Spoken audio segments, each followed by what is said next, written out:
Olá pessoal, uma alegria, uma satisfação muito grande estar de novo em mais um Estude Lei Maria da Penha ao vivo aqui pelo Facebook e ao vivo exatamente para quê? Para que as pessoas que tenham interesse na Lei Maria da Penha, que queiram se aprofundar na Lei Maria da Penha, que queiram conhecer a Lei Maria da Penha e principalmente, agora que vem o motivo do ao vivo, que tenha dúvidas em relação à Lei Maria da Penha, possam mandar as suas dúvidas aqui para nós. Você pode fazer os seus comentários aqui pelo Facebook mesmo e a gente vai ler os comentários e vão, na medida do possível, não quero dizer que eu tenha todas as respostas, mas na medida do possível que eu tiver a resposta para dar para você, nós vamos respondendo com certeza a todos aqueles que fizerem algum questionamento. Há muitas dúvidas da Lei Maria da Penha, na verdade, só para a gente ter uma ideia, a Lei Maria da Penha já está completando 12 anos da Lei Maria da Penha, mas mesmo assim ainda há muita divergência em relação à aplicabilidade da Lei Maria da Penha. Não que a lei seja omissa, não que a lei seja contraditória, não que a lei tenha lacunas, mas na verdade o que existe é uma falta de conhecimento, uma falta de percepção em relação aos objetivos da lei. A Lei Maria da Penha ela é totalmente diferente, então a gente não pode fazer a interpretação da Lei Maria da Penha a partir do quê? A partir daquelas caixinhas que a gente é acostumado a fazer, do direito civil, do processo civil, do direito penal, do processo penal, do direito do trabalho, do direito previdenciário. Não, a Lei Maria da Penha, apesar de trazer toda essa gama desse conhecimento, penal, processo penal, direito civil, processo civil, comercial, previdenciário, trabalhista, olha a quantidade de coisas, internacional também, dá para a gente falar também do direito internacional aqui na Lei Maria da Penha, mas observe a quantidade, a riqueza que nós vamos encontrar nos 46 artigos da lei. Veja que são só 46 artigos e nós temos essa diversidade, nós temos essa coisa fantástica que é, nessa complexidade também, que é a nossa Lei Maria da Penha. Então, precisamos colocar um outro olhar para que a gente possa fazer a interpretação da Lei Maria da Penha, para que a gente faça uma interpretação da Lei Maria da Penha de acordo com o quê? Com os próprios objetivos da lei. E para isso, claro, nós temos que compreender quais são os objetivos da Lei Maria da Penha. Essa é uma questão extremamente importante, exatamente pela falta de conhecimento do que significa e qual é o objetivo da Lei Maria da Penha, é que nós vamos ter uma salada enorme no momento de interpretação dos seus dispositivos. E eu digo, e sempre gosto de repetir, que nós temos, por exemplo, e a gente vai fazer um ao vivo qualquer dia desse para falar desse tema, nós temos uma questão que nós temos 7 posicionamentos sobre o mesmo tema. Então você faz uma pergunta e você vai encontrar 7 respostas diferentes, né, uma da outra, em relação à mesma pergunta. Que tema é esse?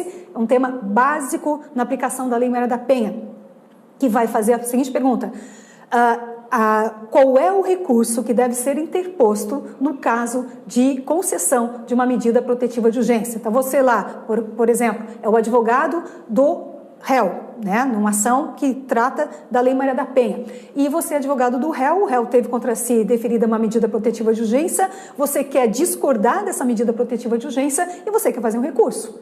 E aí é que está 7 posicionamentos sobre esse tema, mas na verdade não é o tema de hoje, só estou deixando aqui uma iscazinha. Quem quiser, quem tiver interesse nesse tema, será abordado sim em alguns desses nossos estudos de Lei Maria da Penha ao vivo. Estou apenas trazendo este porque para mostrar que, não obstante seja um tema tão básico, recurso da medida protetiva de urgência é um tema extremamente polêmico, é um tema extremamente controvertido. 7 posicionamentos. Só para falar mais uma coisa em relação a essa questão do recurso da medida protetiva de urgência, nós chegamos ao ponto de, no Tribunal de Justiça de São Paulo, isso vai acontecer também em outros tribunais, no Tribunal de Justiça de São Paulo, se dizer o seguinte: olha, não sabemos qual é o recurso cabível, portanto, você, advogado, apresente o recurso que você entender cabível no prazo do recurso que você apresentou, não pode ser fora do prazo do recurso que você apresentou, e nós vamos receber o seu recurso. Princípio da fungibilidade lá do nosso processo penal. Então, só para ter uma ideia das divergências. E o nosso tema de hoje vai tratar de uma outra questão também muito controvertida, e é uma questão muito mal colocada, né? Na verdade, nós vamos falar... Pode colocar na tela aqui de novo? Olha só, nós vamos falar das inovações, alterações trazidas pela Lei Maria da Penha. Então, nós temos inovações, significa o quê? coisas novas que não tinha no nosso direito penal, processual penal, ou seja, não tinha no nosso direito criminal. Ou alterações, significando dizer que alguma coisa que já existia, mas a Lei Maria da Penha trata de forma diferente. Perceberam isso? Alteração, algo que não existia, veio com a Lei Maria da Penha. Essa é a inovação. Alteração, algo que já existia no mundo do nosso direito criminal, mas a Lei Maria da Penha trata de forma diferente. Bom, o que eu queria dizer para vocês antes da gente começar a tratar dessas 17, na verdade são 17 inovações ou alterações, né? Algumas são inovações, outras são alterações, trazidas pela Lei Maria da Penha. Queria dizer que há um erro muito comum de se interpretar a Lei Maria da Penha, e pior do que isso, de se taxar a Lei Maria da Penha como se ela fosse uma lei punitivista. Este é um erro muito grande e essa é a tônica que eu queria trazer durante todo o nosso ao vivo, né? Nós conhecemos as pessoas que elaboraram a Lei Maria da Penha, a professora Silvia Pimentel, por exemplo, aquela pessoa fantástica, maravilhosa. A Lei Maria da Penha veio através de um consórcio de ONGs, várias ONGs que trabalhavam exatamente a questão da violência contra a mulher, que foram ouvidas, foram responsáveis pela elaboração da lei. A lei contou com audiências públicas em todo o Brasil, o projeto de lei, né? Audiências públicas em todo o Brasil para que toda a sociedade, não só a comunidade jurídica, como toda a sociedade, pudesse também dar o seu posicionamento em relação ao que deveria ter na lei brasileira de proteção integral à mulher, o que não deveria ter. Então, ela é toda trabalhada em cima da criminologia, ela é toda trabalhada em cima de uma perspectiva do que fazer para resolver um problema gravíssimo que é o número de violência contra a mulher no Brasil. Então toda ela foi elaborada a partir dessa perspectiva, fazer com que haja o menor número de violência contra a mulher. E a Lei Maria da Penha, por incrível que pareça, as pessoas às vezes não sabem disso, nos seus 46 artigos, ela tem só 10%, dos 46 artigos da lei, somente 10% de caráter criminal, ou seja, 90% da lei é de caráter preventivo, que não utiliza o direito penal não utiliza o direito e muito menos o direito penal como um instrumento para fazer essa modificação do mundo fenomenológico. Qual é a modificação que a gente quer? A gente quer que haja menos violência contra a mulher. E ela traz estratégias, a gente pode falar também um outro dia sobre as estratégias não criminais da Lei Maria da Penha, mas ela tem 90% de estratégias não criminais para fazer com que haja a diminuição da violência. E preciso dizer também, é muito importante que a gente diga, e isso é motivo de orgulho da gente, é motivo de muito orgulho, dizer que a Lei Maria da Penha, nossa, do Brasil, é uma das 3 leis mais avançadas do mundo. Uma das 3 leis mais avançadas do mundo. E ela traz uma questão interessante, esse fato, né? Traz uma questão interessante, porque a nossa lei foi traduzida para vários idiomas, a nossa lei é estudada, né? Eu mesma já tive a oportunidade de falar sobre a Lei Maria da Penha na Argentina, já tive a oportunidade de falar sobre a Lei Maria da Penha no México, já tive a oportunidade de falar sobre a Lei Maria da Penha em Portugal, exatamente pelo nível de curiosidade que se tem em relação da lei, afinal de contas, né, ela foi considerada pela ONU Mulher uma das 3 mais avançadas do mundo, e a ONU Mulher e todas aquelas mulheres que estiveram à frente, mulheres e homens que estiveram à frente da elaboração da Lei Maria da Penha, não trabalharam numa perspectiva punitivista, querendo dizer, eu venho com o rigor da lei para fazer com que haja diminuição da violência. Então, se vocês ouvirem por aí essa qualificação negativa da Lei Maria da Penha, dizendo que a Lei Maria da Penha é punitivista, lembrem desse ao vivo aqui que a gente está fazendo hoje e a comprovação, porque eu não vou só alegar que a Lei Maria da Penha não é punitivista, eu quero mostrar, porque se você está pensando que a Lei Maria da Penha é punitivista, tem que ser por alguma coisa que esteja dentro da lei. E na parte criminal, é o que a gente vai analisar hoje, as 17 inovações, as 17 alterações não são de cunho punitivista, são todas 100% de cunho protecionista.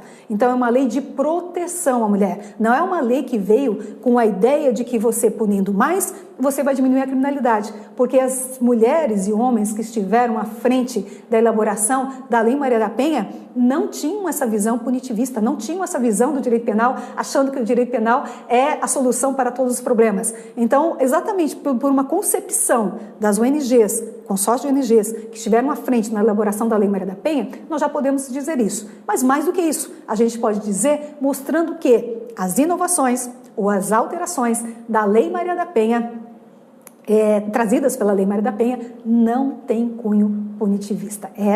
Esse é o meu desafio aqui para mostrar para vocês isso, né? Não tem cunho punitivista. Bom, mas antes da gente começar, eu queria propor, quem está aqui já chegou, está com a gente, faça uma coisa que eu vou fazer agora também, ó, vamos compartilhar esse nosso vídeo, esse nosso ao vivo, lembre de alguns amigos, alguns colegas que vocês saibam que se interessam pelo estudo da Lei Maria da Penha, não precisa nem ser da área jurídica, também pode ser fora da área jurídica, pode ser da área da sociologia, pode ser da área da filosofia, pode ser pessoas que de área nenhuma, que nem tem uma formação, nenhuma formação acadêmica, mas que se interessam por esse tema, porque afinal de contas é um tema que interessa a toda a sociedade, né? Então o que eu estou propondo que a gente faça? Estou propondo que a gente faça exatamente um compartilhamento. Vamos compartilhar, então, aqui, compartilhem esse nosso vídeo, né, para todos aqueles que vocês acham que se interessam pelo tema, e a gente começa, então, a trabalhar. Também é importante curtir e compartilhar. Estou vendo que a Helenice, aquela fofa, né? Essa querida da Helenice já fez isso, já compartilhou aqui o vídeo. Muito obrigada, Helenice, por esse compartilhamento. E a gente pede para que outras pessoas também compartilhem. E aproveitem esse momento para tirar as dúvidas da Lei Maria da Penha, né? É importante porque a gente tem algumas coisas que a gente precisa desmistificar da Lei Maria da Penha. É uma das 3 mais avançadas do mundo. E o que acontece hoje, que a gente sabe que acontece, qual é o grande drama em relação à Lei Maria da Penha? É que ela não tem efetividade. Então, vamos pensar. Uma das 3 mais avançadas do mundo, e o Brasil é o 5º país que mais mata mulheres. Eu já falei isso em todos os nossos ao vivos, em todo momento. Vou dizer de novo, porque pode ser que tenha alguém aqui que esteja nos assistindo pela primeira vez. Seja muito bem-vindo, seja muito bem-vinda.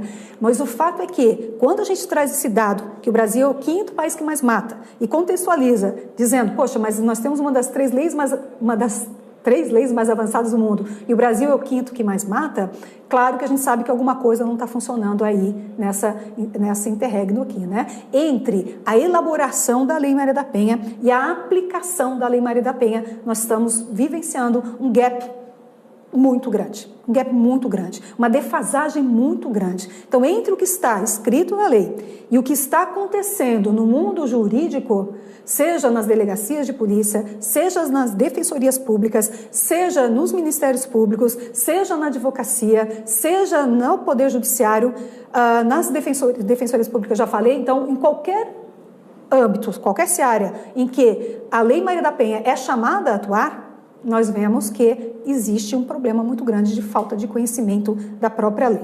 Bom, dito isso, o que eu queria, antes da gente falar dos 17 inovações, mostrar para vocês aqui, ó, quem é nosso aluno, né, do curso Estude Lei Maria da Penha ao vivo, então você vai verificar que daqui a pouco vai chegar ali nesse 6º quadradinho, que está em branco aqui, ó, pode mostrar. Então nós já tivemos vários outros ao vivo em relação ao Estude Lei Maria da Penha. Todos eles estão disponíveis para aqueles que são nossos alunos do curso virtual Estude Lei Maria da Penha, né? Mais de 100 questões controvertidas da Lei Maria da Penha, e você pode então trabalhar e ver, né, e analisar e conhecer as outras discussões que nós fizemos ainda neste ano, né? Então, neste ano nós já estamos indo para a sexto momento de ao vivo Lei Maria da Penha. Muitos temas foram trabalhados. Semana retrasada, a gente trabalhou a questão dos atores, né? Como que a Lei Maria da Penha diferencia e traz funções e atribuições diferenciadas para o advogado, para o juiz, para o delegado, para o defensor, para o promotor, para todo mundo, para nós, sociedade também, né? E traz obrigações para todo mundo. Muito bem, então, vamos começar as nossas inovações e alterações. Coloca para nós aqui, só para vocês entenderem a dinâmica que a gente vai trabalhar. As inovações são trazidas, quando é inovações, quando é alterações, né? Inovações azulzinhas e alterações em vermelhinho, né? Então aqui, ó, inovação, lembrando, né, quem não estava desde o comecinho, a inovação é algo que não existia no nosso mundo jurídico e veio pela primeira vez através da Lei Maria da Penha, por meio da Lei Maria da Penha. Essa é inovação. Alteração. Alteração é algo que já tínhamos no nosso mundo jurídico, criminal, tudo no aspecto criminal, tá, gente? Nós já tínhamos no nosso aspecto criminal, mas que é feita uma alteração. Ou seja, a Lei Maria da Penha trata daquele tema de forma diferente. É isso que a gente vai ver. E o que eu quero, meu desafio, é mostrar para vocês que essas 17 inovações ou alterações, nenhuma delas tem caráter punitivista. Todas têm caráter de proteção. A ideia é de proteção. Bom, entendendo isso, né? Pode colocar aqui de novo? Então, lembrando que são 17, né? 17 inovações, alterações. E a gente começa com a primeira. Está aparecendo para vocês aí. A primeira alteração está lá, tanto no artigo 14 quanto no artigo 33 da Lei Maria da Penha. E nós vamos encontrar uma inovação. É algo que não existia no nosso mundo jurídico. Que é o quê? Criação de juizados especiais de violência doméstica e familiar contra a mulher com competência civil e criminal para abranger as questões de família decorrentes da violência contra a mulher. Esse é um momento muito importante para que a gente possa fazer algumas considerações. Consideração de número 1. Quase em nenhum lugar do Brasil nós tivemos a criação dos juizados especiais de violência doméstica. E em alguns lugares até tem, mas vamos pensar, por exemplo, na cidade do Rio de Janeiro, quantos juizados são necessários? Vamos pensar em Salvador, quantos juizados são necessários? O que a gente encontra é exatamente, ainda que algumas comarcas, em alguns locais tenha, né, o juizado de violência doméstica familiar contra a mulher, o fato que ainda assim está num número insuficiente, né? Então, a primeira observação. A segunda observação, volta para nós aqui na tela. Com competência civil e criminal. Estão vendo aí a competência civil e criminal para abranger as questões de família decorrentes da violência contra a mulher. E aí o que nós vamos encontrar? Vamos encontrar uma situação em que, se tiver um processo crime, vai para os juizados especiais, juizados de violência doméstica familiar contra a mulher. Muito bem, então tem um problema crime. Se tiver um processo de alimentos, também vai para esse mesmo juizado. Se tiver uma questão de inventário, se tiver uma questão de separação judicial, de divórcio, ou seja, qualquer questão que esteja sendo vinculada a uma questão de família, desde, claro, né, se consiga observar que é o caso de aplicação da Lei Maria da Penha, e o contexto da aplicação da Lei Maria da Penha, nós já falamos em outros ao vivo, né, daí tem que recuperar lá, porque não dá para a gente falar aqui, mas entendendo que a situação aqui enquadrou certinho no contexto da Lei Maria da Penha, então nós vamos aplicar a Lei Maria da Penha. Aplicando a Lei Maria da Penha, deve ir para os estados dos juizados especiais de violência doméstica e familiar contra a mulher, sendo que nós temos pouquíssimos no Brasil. Mas no lugar que tem, onde tem, o mesmo juiz vai ter que se lembrar, se ele é um juiz criminal, ele vai ter que voltar lá para os livros, né? E vai ter que estudar todo o Código Civil de novo, vai estudar toda essa questão de alimentos, separação judicial. Se ele é um juiz civil, ele vai ter que voltar a estudar tudo o processo criminal também, porque ele é competente para as causas crimes e as causas cíveis decorrentes dessa violência de gênero que atravessa, então, a questão familiar. Então, esses são os artigos 14 e 33 da nossa Lei Maria da Penha. 2. A 2, nós temos uma alteração, né? Pode colocar ali. Essa alteração, é uma inovação também. A realização de audiência especialmente designada sempre que a vítima demonstrar interesse em se retratar. A lei utiliza o vocábulo renunciar da representação, sendo ouvido o Ministério Público, é o artigo 16. Pode manter aí para a gente falar um pouquinho sobre isso, né? Artigo 16, então, fala dessa audiência especialmente designada. Agora, só essa audiência pode ser designada se efetivamente houver o interesse da parte. Se a parte não tiver interesse, ela não demonstrar esse interesse, não pode haver essa audiência de retratação. Aqui tem um termo, né, que está aqui entre parênteses, a lei utiliza o vocábulo renunciar, né, quando na verdade não é bem a renúncia, é a retratação, e aí tem que ouvir o Ministério Público. Então, várias questõezinhas importantes para a gente colocar aqui. Primeiro, algo que o Supremo Tribunal Federal resolveu de uma forma muito interessante, que era um costume que estava acontecendo no Brasil de se fazer essa audiência aqui sem que a vítima demonstrasse o interesse de se retratar da representação. Então, vamos lá. A vítima fez a retratação e aí, sem que ela manifestasse o interesse de se retratar da representação, muitos juízes estavam chamando essas vítimas e faziam inclusive audiências coletivas e perguntavam ali no coletivo: minhas senhoras, as senhoras gostariam de continuar com o processo crime ou gostariam de desistir? Olha que coisa absurda, né? Coisa totalmente absurda, era uma audiência totalmente ilegal, totalmente equivocada, totalmente contra, ia de encontro, não ao encontro, de encontro aos objetivos da Lei Maria da Penha, porque nós temos aqui empoderar essa mulher, fortalecer essa mulher, encorajar essa mulher para que ela represente, não ao contrário, né? Porque ela é chamada para uma audiência, o juiz pergunta, e aí, você vai continuar? Quantas que acabaram desistindo nesse meio do tempo, né? Então, realmente é importante. Outra coisa, um equívoco da lei, né? Falou em renunciar quando, na verdade, é uma retratação, né? Ela apresentou e ela se retrata.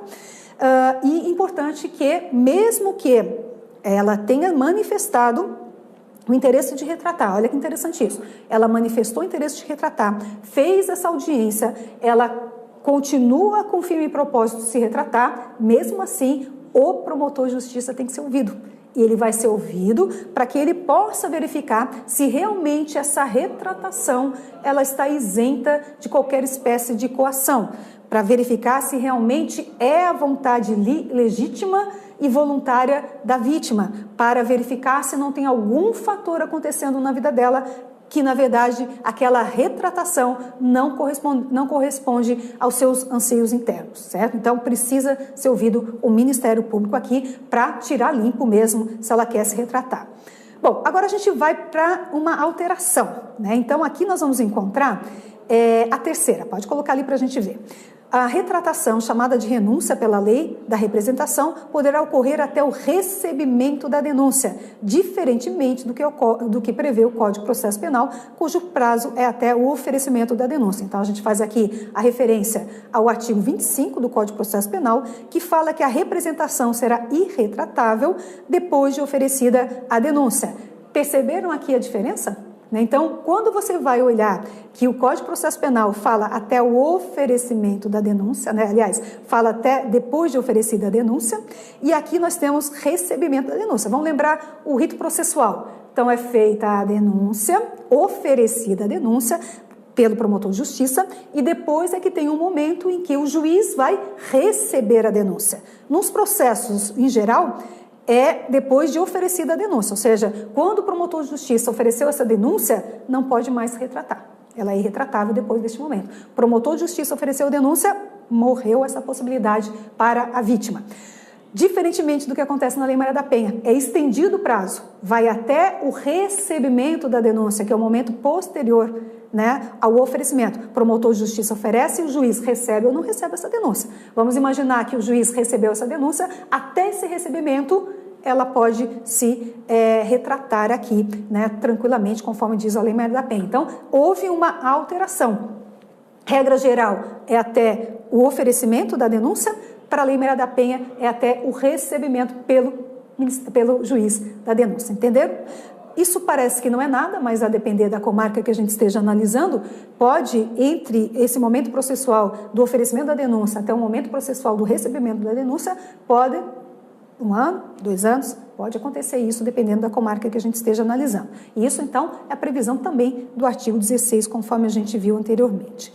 Bom, agora a gente vai para a quarta, né? Lembrando que são 17, então estamos na quarta, e a quarta fala exatamente de uma inovação. É uma coisa que não existia no nosso sistema jurídico, e a Lei Maria da Penha, lá em 2006, cria esse instituto, esse instrumento, traz essa novidade. Vamos mostrar o que é? Nós estamos falando aqui da criação do sistema de medidas protetivas de urgência, e nós estamos entre os artigos 18 ao artigo 24, né? Então, dos 18 até o 24, a nossa Lei Maria da Penha vai falar das medidas protetivas de urgência. Bom, de medida protetiva de urgência, muita coisa poderia ser falado, claro que a gente vai ter que ter um dia específico para isso, né? Hoje a nossa proposta, qual é?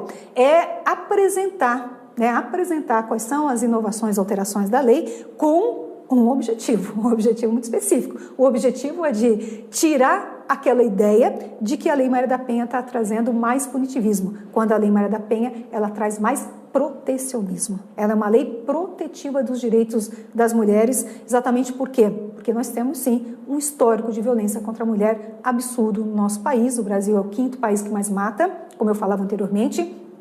Agora, quem já me ouviu falando disso, vou ser repetitiva, mas quem não ouviu vai estar ouvindo pela primeira, quem está aparecendo aqui para nós pela primeira vez, vai ouvir então pela primeira vez, que é o fato de que quando a gente fala que o Brasil é o 5º país que mais mata no mundo, nós estamos analisando os dados de cadáveres do sexo feminino. Nós tiramos esse número lá do sistema de saúde, não é do sistema de justiça, não é em relação a quantas mulheres oferecem denúncia, representação, queixa-crime, não, nada disso. Boletim de ocorrência não é nada disso, nós estamos tirando do sistema do sistema de saúde, cadáveres de mulheres. Esses cadáveres, então, quando se identifica que houve uma morte violenta, ele vai para um formulário para o sistema, que é o SIM, Sistema de Informação de Mortalidade, e esse sistema, então, configura um número, que é separado, inclusive, por estados, é separado por município também, né? A gente tem condição de ver quantas mulheres estão morrendo em cada domicílio brasileiro. E, mais importante, nós fazemos se tira esse número e se faz uma relativização a cada 100 mil mulheres. Então, a cada 100 mil mulheres, quantas morrem no Brasil? Aí vem uma taxa, que no Brasil é de 4,5. E aí, quando a gente analisa essa taxa de 4,5 no Brasil e a gente compara com esse mesmo critério sendo estabelecido em outros países, né, que tiram também do sistema de mortalidade, né, de mortes violentas de mulheres, e que, analisando então a quantidade, né, a cada 100 mil mulheres desses outros países, nós só encontramos 4 países que matam mais mulheres do que o Brasil.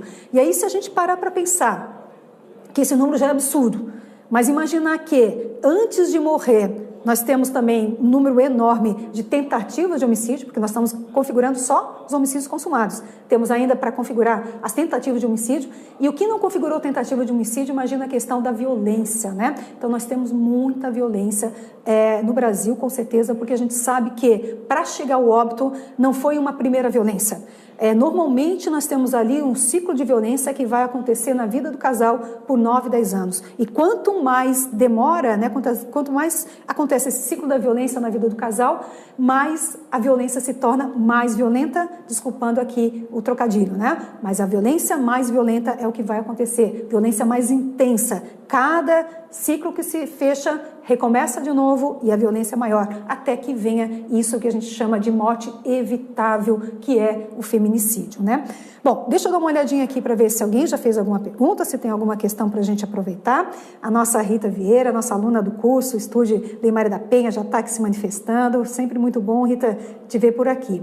Ela pergunta o seguinte: o que fazer quando não é possível fazer o exame pericial no momento de prisão em flagrante por lesão corporal em situação de violência doméstica contra a mulher? E ela também parabeniza aqui pela excelente exposição. Bom, o que vai acontecer aqui, né? Nós temos sim essa questão do flagrante.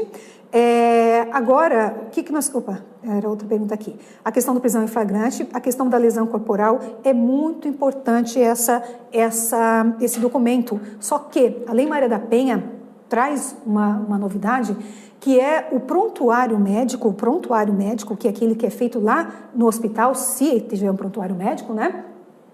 Também vale como prova da violência. Então, ainda que não fez o exame de corpo de delito, dá para usar o prontuário como uma forma de prova aqui também tranquilamente, tá, Rita? Então, respondendo a sua pergunta, pode. E pode fazer a prova também testemunhal, né, de testemunhas que viram que ela estava lesionada, que viram a agressão, que presenciaram momentos posteriores. Claro que se a testemunha presenciou momentos posteriores, não vai ter certeza quem foi o autor, mas tem a certeza em relação à ocorrência da violência, né? Então, é muito importante. E entendendo também que quando a gente está falando aqui de medida protetiva de urgência, diferente do que acontece lá no processo penal, tá, gente? Vamos fazer uma distinção importante. Quando a gente está falando de medida protetiva de urgência, o que nós vamos encontrar? Nós vamos encontrar que a prova, o juiz não precisa daquela prova robusta, aquela prova inequívoca, aquela prova, né, forte, que é necessário para a condenação. Para a medida protetiva de urgência,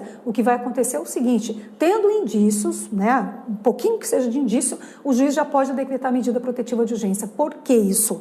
Porque a medida protetiva de urgência, ela foi elaborada com base numa questão criminológica, que é uma questão das estatísticas. Então, nós vamos encontrar uma situação que mostra que quando a mulher vai buscar o auxílio na delegacia de polícia, quando ela vai pedir uma medida protetiva, é porque a situação está muito grave. Ela não está mais dando conta daquela violência. Não é porque é a primeira vez que ela sofreu violência e logo que ela sofre violência, ela já busca, né, as autoridades. Não, normalmente ela já vem num crescendo muito grande de violência no momento daquela situação da gota final que vai transbordar o copo, né? Então, por isso que ela está numa situação muito perigosa. E mais do que isso, a gente sabe que o fato dela estar indo numa delegacia, por incrível que pareça, né, infelizmente é assim que funciona, aumenta a vulnerabilidade dela. Então, ela corre mais risco. Então, ela precisa, sim, de uma medida protetiva. Depois, se o juiz vai fazer uma audiência, verifica que aquela medida protetiva não era necessária, ele simplesmente revoga aquela medida protetiva.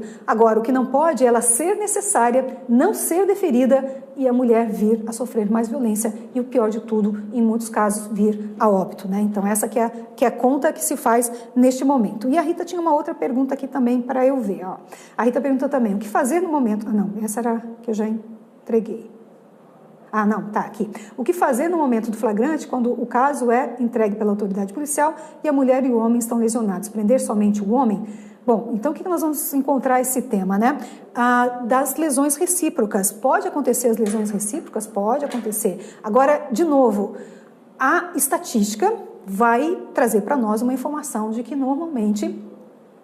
quando a mulher vai buscar essa medida protetiva porque ela está necessitando. Então, aqui, de novo, né, a medida protetiva, não estou falando processo penal, a medida protetiva sempre o juiz deve considerar muito mais a versão trazida pela mulher do que a versão trazida pelo homem. Por que isso? Porque o quinto lugar de mais número de mortes mostra para a gente que efetivamente essa violência, a probabilidade dessa violência ter acontecido é muito maior do que ela não ter acontecido. Então, na dúvida, faz a medida protetiva, sim, aqui, talvez não seja o caso de prender, mas talvez seja o caso de outras medidas protetivas, e aí depois faz a instrução dessa medida protetiva, o homem suposto, né, autor da agressão, ele vai ser ouvido, ele vai poder fazer sua defesa, mas no momento seguinte, neste momento aqui inicial, proteção total dessa mulher. Nós temos que aumentar o espectro de proteção dessa mulher. Bom, então essa grande novidade, que é a medida protetiva de urgência, que está lá entre os artigos 18 e 24 da nossa Lei Maria da Penha. Vamos para a quinta inovação, alteração. Diz aqui, o artigo 20, que fala da possibilidade, é uma inovação, de o juiz decretar a prisão preventiva no curso do inquérito policial. Esse tema do artigo 20 é um tema extremamente delicado. E ele é delicado por dois fatos. Fato número 1, quando o artigo 20 entra na Lei Maria da Penha, né, quando nós temos lá, começa a vigência da Lei Maria da Penha, nós vamos encontrar exatamente esse artigo 20, que é a mesma redação de um outro artigo lá do Código de Processo Penal. Redação igual. Portanto, não era nem inovação nem alteração. Era uma repetição do que estava lá no Código de Processo Penal. Até aí tudo bem, então não seria uma inovação, alteração. Só que, depois que a Lei Maria da Penha entra em vigor uma outra lei que altera o Código de Processo Penal. E altera o Código de Processo Penal para fazer o quê? Para inviabilizar, para não permitir, para afastar a hipótese de prisão em flagrante decretada de ofício pelo juiz na fase policial. Então, veja, a Lei Maria da Penha previa essa possibilidade de prisão de ofício pelo juiz na fase policial e na fase judicial, que era a mesma coisa do Código de Processo Penal. Só que o Código de Processo Penal é alterado e não mais se permite que essa prisão preventiva se dê na fase policial, somente na fase judicial. E a grande questão que foi colocada é exatamente essa. Continua em vigor a Lei Maria da Penha, porque ela é específica, ela é especial, e aí o geral não revoga o especial. Trabalhamos com a questão da cronologia, né? Então nós temos uma lei posterior revoga a lei anterior, ou a gente faz uma interpretação de acordo com o dispositivo da Lei Maria da Penha, que é a interpretação que eu acho mais correta, a posição que eu acho mais correta. Então, na minha perspectiva, muitos processualistas penais, meus amigos, discordam totalmente dessa minha posição, mas na minha perspectiva de política criminal, de percepção dos objetivos da Lei Maria da Penha, o juiz deve decretar a prisão preventiva no momento do inquérito policial. Por quê? Porque é o momento em que a vítima corre o maior risco em relação à sua vida, à sua integridade física e aos seus direitos.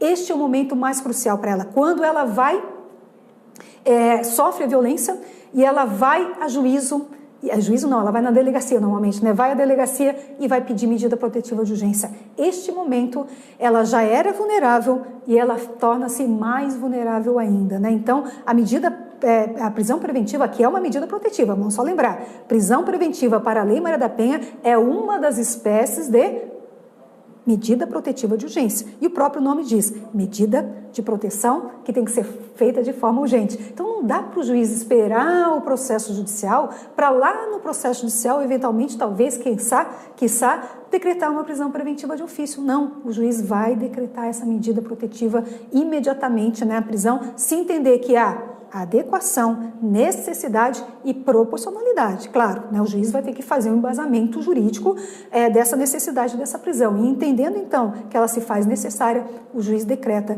de ofício. Por conta de algo que a gente falou no vídeo anterior, né, no nosso ao vivo anterior, quando a gente apresentou os papéis inovadores de todos os atores jurídicos e falamos também, então, da magistratura, do magistrado, do juiz. E o juiz, a juíza, tem sim aqui na Lei Maria da Penha um comprometimento em relação a este momento delicadíssimo da vida desta mulher, e ele pode sim, então, na minha opinião, a partir de uma visão da Lei Maria da Penha, dos objetivos da lei, decretar a prisão preventiva nesse caso. Muito bem. Esse é o quinto, né? Vamos para o sexto aqui agora. O sexto, nós vamos encontrar uma inovação lá no artigo 17. Diz o seguinte, ó. Vedação de cesta básica ou de penas de prestação pecuniárias e de substituição de pena que impliquem o pagamento isolado de multa. Artigo 17, nós temos aqui, então, uma inovação, né? É uma inovação uma alteração. É uma alteração exatamente por quê? Porque nós já tínhamos essa questão de cesta básica, de pena, mas a Lei Maria da Penha traz um tratamento diferenciado para esse tema. Então, quando eu estou lá, diante da regulamentação jurídica, da questão de cesta básica, das penas de prestação pecuniária, das penas substitutivas, tem todo um arcabouço jurídico lá no nosso Código Penal, no Código de Processo Penal. Mas quando vem para a Lei Maria da Penha, o tratamento é diferente, por isso que é uma alteração. Então, a Lei Maria da Penha veda, ela fala aqui, né, cesta básica, na verdade, a gente sabe que não é uma pena de cesta básica, na verdade, é uma pena substitutiva que pode vir, né, no sentido de cesta básica. A cesta básica não é exatamente uma pena, né, mas é uma substituição da pena privativa de liberdade por uma pena alternativa.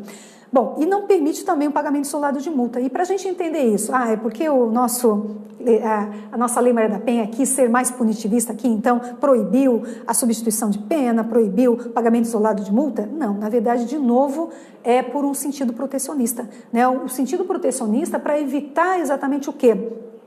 Para evitar que você pague com dinheiro alguma coisa que você fez de mal para a questão da violência contra a mulher. Então, tem que tirar essa ideia monetária da questão do custo, né? Então, eu bato, mas depois eu pago a multa. Não, não tem nada disso, não tem nada de bato e pago a multa, né? Realmente, não há essa possibilidade, então, de pagamento isolado de multa na Lei Maria da Penha. Pode vir o pagamento de multa junto com outra punição, mas não isoladamente no sentido de que eu bato, depois eu pago e não tenho mais nada com isso, não devo mais nada para a justiça, certo? Então, essa é uma alteração feita na Lei Maria da Penha.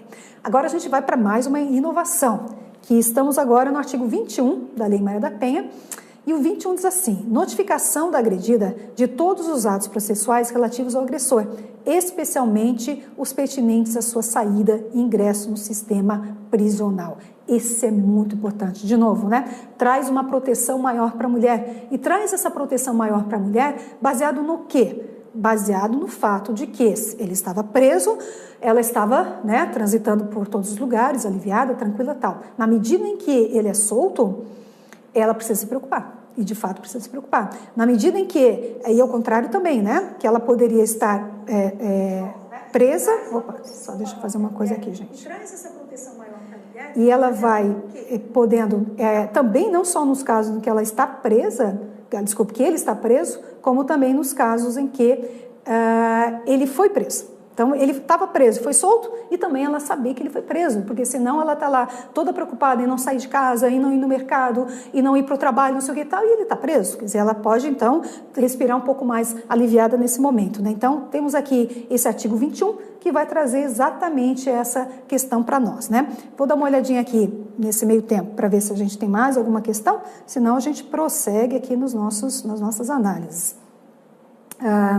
Entendendo, de novo, né, cada situação dessa que a gente está vendo, então, a Lei Maria da Penha numa perspectiva de proteção da mulher, não numa perspectiva de punição. Ela não tem a ideia de que, é importante punir, não, ela tem a ideia exatamente de que o mais importante é fazer essa proteção dessa mulher. Senão ela está lá toda preocupada em não sair de casa. Meu telefone hoje não está ajudando, não, eu estou botando no silencioso, ele está voltando, está querendo falar comigo, mas tudo bem, prosseguimos aqui. A Luciene Andrade está parabenizando pela excelente aula. Ela diz que acredita que o Poder Judiciário precisa ainda avançar e muito na aplicabilidade desta lei. Eu diria, Luciene, realmente a gente tem uma preocupação em relação a isso, porque a gente observa nas decisões judiciais, eu tive então essa oportunidade de estudar durante 3 anos, eu me dediquei durante 3 anos ao estudo das decisões judiciais, e não só disso, né, mas também das decisões judiciais em relação à Lei Maria da Penha. E a gente observa exatamente essa questão, a gente observa o quanto que o Poder Judiciário ainda, e não estou falando em todos os casos, claro, né, mas nós temos um percentual muito grande de juízes, de desembargadores, de ministros do STJ que ainda não compreenderam a real aplicabilidade da lei. O que é diferente no Supremo? O Supremo, para sorte nossa, tem dado decisões exatamente dentro do espírito da Lei Maria da Penha, né? Então, vamos agora para a inovação de número 8. 8 é uma inovação, é algo que não tinha no nosso mundo jurídico e vai aparecer por meio da Lei Maria da Penha, que é a proibição de entrega de notificação ao agressor pela mulher. Isso está previsto no artigo 21, parágrafo único. Então, artigo 21, parágrafo único, vai dizer exatamente isso. Então, não pode, né, como a gente já viu acontecer, infelizmente, a mulher vai lá, faz a notícia, crime, pede medida protetiva, e aí é entregue para que ela entregue para o seu agressor a notificação dessa medida protetiva, né? Absurdo que essa mulher seja ela que vai entregar a notificação ao agressor, né? Imagina, ela dizendo, e aqui eu estou com medida protetiva, daqui agora eu estou protegida. Não, neste momento que ela entregar essa medida protetiva, infelizmente, nós temos relatos de casos reais, o mais dramático, assim, toca muito o coração.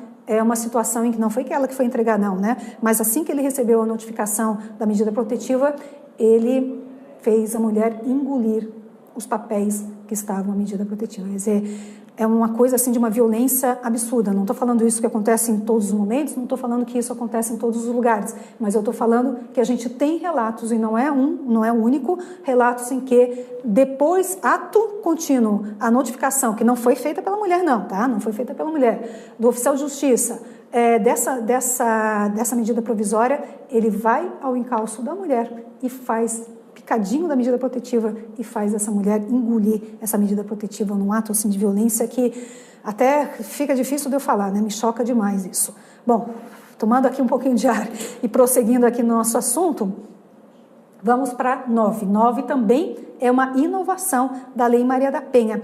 Diz ali o artigo 25, o Ministério Público intervirá, quando não for parte, nas causas cíveis e criminais decorrentes da violência doméstica e familiar contra a mulher. Esse foi um dispositivo que nós falamos no nosso ao vivo na semana passada, retrasada, porque exatamente trabalhando a função atípica do Ministério Público no âmbito da aplicação da Lei Maria da Penha. E aqui, então, né, eu me lembro de ter dado esse exemplo, imaginando, então, se nós temos, por exemplo, uma queixa-crime promovida por uma mulher que é vítima de violência doméstica, uma violência doméstica familiar, nos termos da Lei Maria da Penha, e ela vai lá e faz uma queixa-crime, em todos os processos, numa queixa-crime, o promotor de justiça não intervém.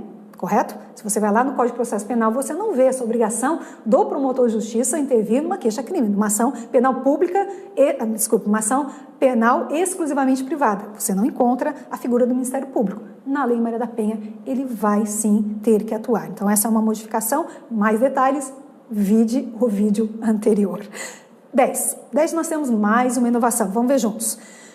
Em todos os atos processuais criminais, a mulher deverá estar acompanhada de advogado, independentemente da natureza da ação, privada ou pública. Exceção, a agredida pode solicitar diretamente a medida protetiva de urgência, isso está no artigo 27 da lei, e foi objeto também de análise do vídeo anterior, porque foi quando a gente falou dos atores jurídicos e, claro, não dava para não falar aqui da presença do advogado. E aqui, só para relembrar algo que foi dito, é no seguinte sentido, por exemplo, se nós tivermos aqui uma ação penal exclusivamente pública, que ela tem início por meio de uma denúncia do promotor de justiça, neste caso, a Lei Maria da Penha determina que a vítima tenha um advogado.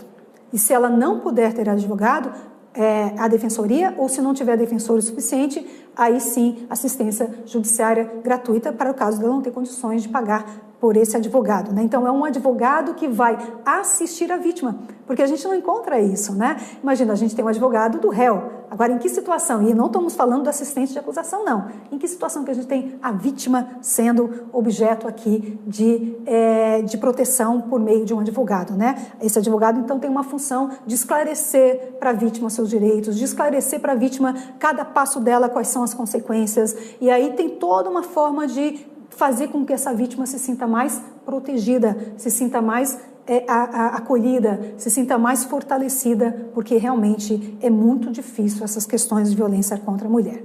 Bom, já estamos indo para de número 11, também é uma inovação. Olha quantas inovações que nós não tínhamos no mundo jurídico até a entrada em vigor da Lei Maria da Penha, que se deu em fevereiro de 2006, E agora a gente vai ter. Diz o seguinte, artigo 28. Garantia de acesso aos serviços de defensoria pública ou de assistência judiciária gratuito nos termos da lei em sede policial e judicial mediante atendimento específico e humanizado. Então, veja que esse artigo 28 é exatamente aquilo que a gente falava anteriormente, precisa de um advogado. Se não tiver advogado, se ela não tiver condições, defensoria pública, se não, assistência judiciária gratuita, em sede policial e judicial. Significa dizer que quando essa mulher vai lá na delegacia, tem que ter um plantão de advogados que possa fazer toda uma assistência judiciária para ela naquele momento lá em que ela foi na delegacia, certo? Então, aqui nesse caso, é muito importante essa orientação de um advogado. Agora, claro, um advogado sensível às questões de gênero, porque, infelizmente, estou falando da minha classe, o que a gente tem observado é que muitos advogados que não estão capacitados para entender o objetivo da Lei Maria da Penha, tal qual o delegado, tal qual o defensor público, tal qual o Ministério Público, tal qual o magistrado, acaba atrapalhando, desorientando a vida dessa mulher. Então, precisa ter, sim, uma capacitação de gênero aqui para poder atuar de forma mais legal.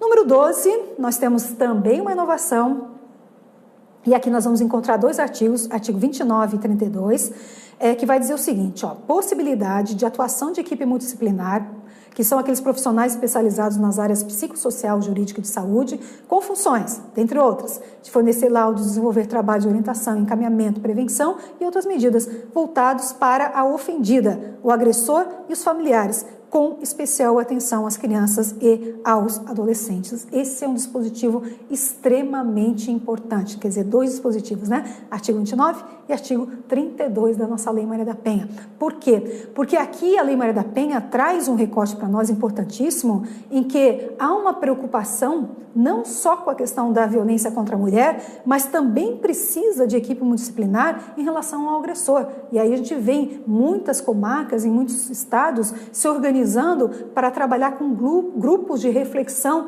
de homens autores de violência. A gente vê núcleos também se preocupando com a questão dos filhos da violência de gênero. A gente já falou isso várias vezes, a repercussão da vida de uma criança que sofre violência junto com a mãe e mesmo que não sofra violência e seja só testemunha de violência, o quanto que isso afeta na questão psicológica, inclusive na questão física dessa criança, né? Então, as testemunhas aqui também é uma preocupação muito grande e tudo isso, então, a equipe multidisciplinar tem que dar conta. Só que daí vamos para a realidade, porque aqui a gente fala que não tem havido a efetivação da Lei Maria da Penha.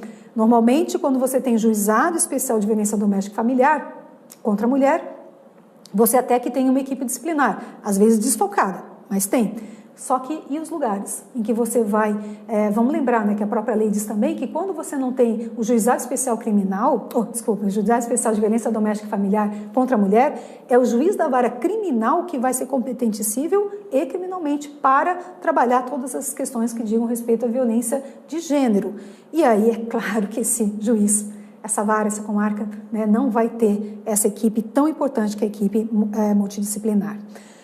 Bom, mais uma inovação agora que está prevista no artigo 33, parágrafo único. Vamos ver juntos? Direito de preferência nas varas criminais. Então, é uma inovação porque nós não tínhamos esse direito de preferência nas varas criminais até antes da Lei Maria da Penha, no que se referia à violência contra a mulher, e agora, então, está previsto no artigo 33, parágrafo único, que tem que ter direito de preferência. E as discussões muito grandes para saber o que acontece quando tem outras categorias que também têm o direito de preferência, como, por exemplo, réu preso. Bom, tem um réu preso e tem uma violência contra a mulher. Qual é que vai ser julgado, qual é que vai ser dado o andamento primeiro, né? Muitas discussões também em relação a isso, mas o fato é que a Lei Maria da Penha prevê, então, esse direito de preferência nas varas criminais. Agora a gente vai para uma alteração, que é de número 14. Vamos ver juntos? Retira do Juizado Especial Criminal, que é a Lei 9.099, a competência para julgar os crimes de violência doméstica contra a mulher, mesmo em caso de infrações penais de menor potencial ofensivo. Como consequência, não são aplicados os seguintes institutos: composição civil, transação penal, suspensão condicional do processo. Ademais, tal determinação legal traz como consequência a possibilidade de prisão em flagrante. Vou começar por essa última parte. Prisão em flagrante para crimes de menor potencial ofensivo não é possível, certo? Não é possível. Alteração da Lei Maria da Penha, sim, é possível, desde que se configure um crime lá previsto. Não é crime previsto, né? Um crime nos termos da Lei Maria da Penha, que a Lei Maria da Penha, agora, recentemente, nesse ano de 2018, é que vai prever um crime. Até então, não tínhamos nenhum crime na Lei Maria da Penha, né? Mas, então, nós temos essa primeira alteração. Então, mesmo sendo crime de menor potencial ofensivo, pode haver decretação de prisão em flagrante, sim, né? Pode haver decretação de prisão em flagrante. E mais do que isso, o que diz o artigo 41? Não pode aqueles institutos despenalizadores, composição civil, transação penal, suspensão condicional do processo. Nesse tema aqui, é o tema mais delicado. É onde, então, as pessoas dizem, mas aqui a Lei Maria da Penha está sendo punitivista, né? Mas, de novo, a Lei Maria da Penha, na minha perspectiva, não está sendo punitivista. O que ela quer é a responsabilização. Porque o que acontece, e a gente vê isso aos montes, né? Quando o sujeito recebe uma pena alternativa, ou quando o sujeito recebe uma transação penal, uma suspensão condicional do processo, a primeira impressão que ele tem é de que ele foi absolvido. Ele tem essa impressão, pode olhar nos fóruns, pode olhar, fazer entrevista com essas pessoas, e a gente tem essa informação já de muito tempo. Ele tem uma ideia que ele foi absolvido. E a ideia da Lei Maria da Penha é não criar esse viés em que ele pode dizer, tá vendo, você fez tudo isso contra mim e eu ainda me livrei dessa questão, dessa sua acusação. Então, a ideia é de não fazer com que acabe vindo a consequência em relação à mulher. A ideia é de responsabilização, não é de punição. A ideia de responsabilização, ou seja, se você fizer isso, arque com as consequências. Quais são as consequências? As consequências que você não vai ter direito à suspensão condicional do processo, você não vai ter direito à transação penal, substituição de pena, ou seja, pense bem no que você vai fazer, certo? Mas não é para punir mais, é para responsabilizar, é para dizer, você vai ser responsabilizado pelo seu ato, porque a ideia, quando se aplica algum desses institutos despenalizadores, a ideia é que a pessoa que recebeu um desses institutos, a ideia dessa pessoa é de que foi absolvida. A gente vê isso o tempo todo, né? Não deu em nada. Aquele processo que a minha mulher promoveu contra mim não deu em nada. Aquele processo que a minha mãe promoveu contra mim não deu em nada, fui absolvido. E a sociedade vê ele, então, solto, né? Tá ali. E aí, o que aconteceu no seu processo? Não deu em nada. Não deu em nada, não. Temos que ter uma consequência aí para ter a responsabilização, para que ele possa ser responsabilizado por aquilo que ele fez, tá? Estamos indo já para os finalmente, estamos indo para de número 15. Deixa eu dar uma olhadinha aqui para ver como que o pessoal está se movimentando. A Tânia Maria diz que as mulheres que inventam agressões, sejam físicas ou psicológicas, para prejudicar o homem. Aí, Tânia, é interessante, muito importante essa colocação da Tânia, porque a gente não tem aqui no Brasil as estatísticas, mas nós vamos encontrar estatísticas, por exemplo, na Espanha, e na Espanha foi feito um levantamento, né, para ver exatamente quantas mulheres estavam pedindo medidas protetivas, que na Espanha também tem esse critério de medida protetiva. Aliás, quando eu falava que a lei brasileira é uma das 3 mais avançadas, a outra é exatamente a lei espanhola.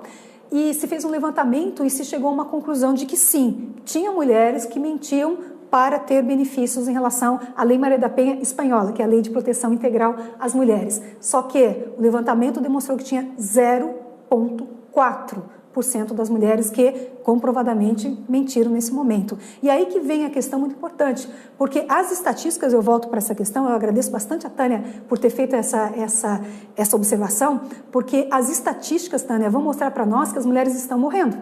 E que não é a morte não aconteceu numa única violência, numa primeira violência, teve uma violência reiterada. E se nós temos um percentual, como a gente já falou, só tem 4 países que matam mais mulheres, né, mortes violentas de mulheres, do que o Brasil, só tem 4 países proporcionalmente a cada 100 mil mulheres, então não é de números absolutos não, porque se fosse de números absolutos, provavelmente o Brasil seria o primeiro lugar, poderia perder da Rússia, por exemplo, mas não, estamos falando em termos proporcionais à quantidade de mulheres que nós temos no Brasil. Se o Brasil é o 5º país que mais mata, a gente vai indo para trás. Temos aquelas que não morreram, mas houve tentativa de morte. Teve aquelas que sofreram violência. E você vai indo, e aí a estatística vai mostrar exatamente isso. Que, na dúvida, a proporção de realidade é muito maior do que a proporção de mentira. E se ela mentir, isso que é muito importante da gente colocar, se não tinha nenhuma violência contra ela e ela inventou tudo isso, ela vai responder por denunciação caluniosa, por outros processos criminais.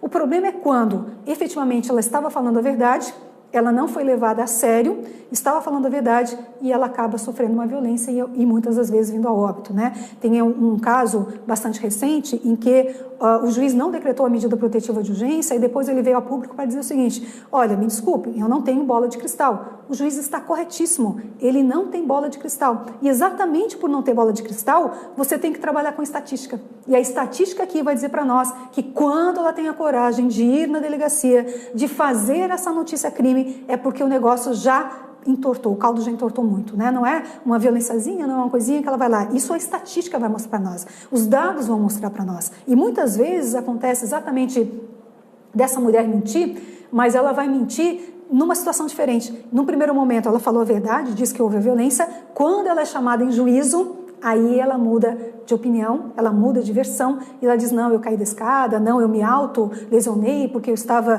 furiosa com meu marido, porque eu achava que ele estava me traindo, etc e tal. Então, só tomando cuidado, porque a gente não tem números no Brasil, mas se você for analisar os processos judiciais, você vai ver que efetivamente, né, inclusive foi feito um levantamento agora recentemente em São Paulo sobre os homicídios de mulheres aqui em São Paulo, em cima de processos judiciais, e vai mostrar então que 45% das mulheres de São Paulo morreram numa situação em que elas estavam se separando das pessoas com quem ela tinha convivência.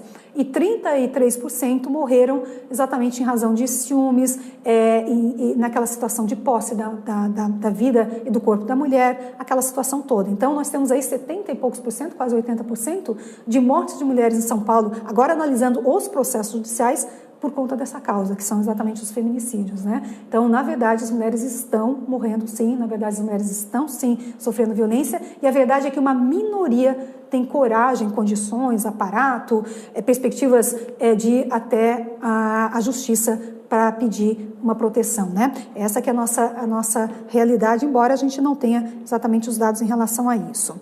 Bom, mas essas mulheres, a Tânia respondendo a Tânia, claro, se elas inventarem, elas vão responder criminalmente por conta disso, tá? Então, não tem moleza, não. Fez uma acusação falsa, vai responder por isso. Bom, agora nós temos, então, a inovação de número 15, para a gente analisar, que está no artigo 42, que vai dizer o seguinte, ó, permite a decretação de prisão preventiva para garantir a execução das medidas protetivas de urgência. Então, é uma alteração que o artigo 42 da Lei Maria da Penha traz ao artigo 313.4 do Código de Processo Penal. Então, para fazer com que haja execução da medida protetiva de urgência, pode haver a prisão preventiva. Agora, sempre lembrando, mesmo nessa situação, tem que haver necessidade, adequação e proporcionalidade, senão não vale a prisão preventiva, né? O juiz não vai decretando prisão preventiva assim ao léu, não. Ele vai analisar a necessidade, adequação, proporcionalidade, que são os requisitos das medidas cautelares, né? É uma medida de cunho cautelar aqui, a medida protetiva de urgência, mas ela não tem a natureza de uma medida cautelar. Isso tem que tomar muito cuidado. Ela não tem a natureza de uma medida cautelar, muito embora ela seja tratada da mesma... Ela tem, digamos assim, não é tratada da mesma forma também não. Ela tem alguns pontos de convergência com as medidas cautelares. Bom, estamos indo quase para o nosso finalzinho. Vamos apresentar a de número 16, que nós temos aqui uma inovação, ou seja, algo que não existia no nosso mundo jurídico, que vai aparecer a partir da vigência da Lei Maria da Penha, é o artigo 43, que vai dizer o seguinte: acrescenta mais uma circunstância agravante ao rol do artigo 61 do Código Penal, letra F, com violência contra a mulher na forma da lei específica. Então, muito bem. Então, aqui nós temos, sim, né, a possibilidade de aumento de pena quando nós temos essa violência contra a mulher na forma da lei específica, que é uma causa, é uma circunstância agravante que nós não tínhamos até então, né? Então, nós temos uma inovação agora, essa circunstância agravante do Código Penal nessa situação. Então, se teve a violência contra a mulher na forma da lei específica, qual é a lei específica? A Lei Maria da Penha, né? Então, nós vamos encontrar essa circunstância agravante. Para a gente chegar no nosso último, vou conferir se tem a ver alguma outra questão aqui para a gente já matar. Não, então é isso, né? Por enquanto, nós chegamos em todas as questões que a gente abordou aqui. Muito bem, então agora a gente vai para a última. E essa última é uma inovação, nós não tínhamos isso no nosso mundo jurídico criminal. Essa inovação é uma inovação que eu considero extremamente importante e ainda está sendo muito negligenciada. Vamos ver qual é? Então, nós estamos no artigo 45, que vai alterar a lei de execução penal para permitir ao juiz que determine o comparecimento obrigatório do agressor a programas de recuperação e reeducação. Olha que coisa interessante isso, porque estamos falando lá de autores de violência, agora ele é um autor de violência que foi condenado, é um homem autor de violência condenado, ele sofre essa condenação e aí deve acontecer, né? O juiz deve fazer com que, determinar que ele faça, que ele compareça de forma obrigatória, então o juiz determina, é obrigatório, a programas de recuperação e reeducação. Então, é uma coisa que agora está ganhando um pouquinho mais de força. Na verdade, a gente já tinha esses programas de recuperação e de reeducação desde antes da Lei Maria da Penha. Vou citar aqui São Paulo, porque eu conheço razoavelmente bem o programa que era elaborado aqui desde antes da nossa Lei Maria da Penha, em que já se fazia discussões, como se fossem roda de conversas, para trabalhar a questão da masculinidade, para trabalhar a questão da subjetividade dos homens a partir dessa questão da violência, e já se preocupava com isso, né? Então, nós temos psicólogos, principalmente, que estavam atrelados a esses programas. Quando a Lei Maria da Penha vem, esses programas recebem, né, um reforço, agora legal, mas mesmo assim, ainda está caminhando de uma forma muito lenta. E me parece que é uma alteração extremamente importante em relação a uma prevenção da violência contra a mulher. Porque, tudo bem, ele foi condenado, já praticou a violência, mas vai evitar que ele pratique outras violências. Então, isso é muito importante. Vai evitar que ele continue num outro relacionamento a ser o mesmo homem violento que ele foi no relacionamento que causou essa condenação dele. Então, é muito importante esses programas de reflexão da masculinidade e é muito importante a gente começar a falar em relação aos homens, né? O que os homens têm a nos dizer sobre essa questão da violência? Porque a gente fica toda hora perguntando para a mulher e pergunta para ela, por exemplo, por que você, mulher que sofre violência, continua com seu parceiro nessa relação abusiva? Mas ninguém faz a pergunta para o homem, por que você, homem, continua agredindo a sua mulher anos e anos e anos? Por quê? Por que você não se separa dessa mulher? Se você não gosta dela ao ponto de agredi-la fisicamente, o que você está fazendo ainda casado com ela? É uma questão que ninguém faz. É um questionamento que a gente não tem. A gente não sabe o que demanda a essa continuidade dessa violência por parte dos homens, né? Então, se a gente começar a dizer, né, por exemplo, se fala muito, e a gente fala muito disso, do feminicídio, que é uma morte evitável, que a gente poderia ter evitado. Esse feminicídio, sim, é uma morte evitável, porque a gente diz para essa mulher, saia desse ciclo de violência, porque a violência começa, ela se acentua, vem a potência máxima, depois vem a fase da lua de mel, daqui a pouco a violência volta a acontecer, potência máxima, lua de mel, isso vai acontecendo na vida do casal durante muito tempo, e a gente fala muito para essa mulher, minha senhora, por que a senhora não rompe com esse ciclo da violência? Saia desse relacionamento, porque senão a senhora corre um risco muito grande de vir a óbito, e é isso que acontece. Quanto mais vezes esse ciclo se fecha e se abre, mais a violência passa a ser mais intensa até o momento que ela pode gerar, inclusive, um feminicídio. Por isso que a gente diz que é morte evitável, porque se ela conseguisse romper o ciclo, não teria sido morta. Mas a gente tem que perguntar agora para os homens, né? E tem que falar para os homens.